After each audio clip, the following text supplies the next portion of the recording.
Hotel জামান GAC মোড়ে GAC মোড়ে অবস্থিত হোটেল জামান ভাঙচুর হয়েছে। মূলত পেপসি, কোকাকোলা ইসরায়েলি পণ্য রাখার দায়ে এবং ইসরায়েলি পণ্য বেচা বিক্রির কারণে হোটেল জামানকে সে ভাঙচুর করা হয়।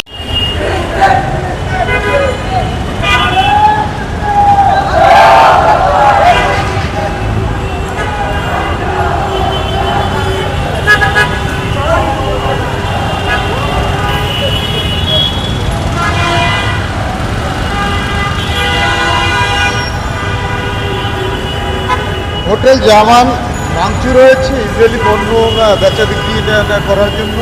পেপসি, কোকাকোলা এই ধরনের আইটেমগুলোর সাথে সেই সংযুক্ত থাকার কারণে হোটেল জামানের সেই সামনের অংশে আমরা সেই দেখতে পাচ্ছি সেটা ফুটপাথ দিয়ে ভাঙচুর করা হয়েছে। মূলত সেই ইসরায়েলি পণ্য সাথে সেই সম্পৃক্ততার কারণে সেই হোটেল জামানের সেই ভাঙচুর চালানো হয়েছে।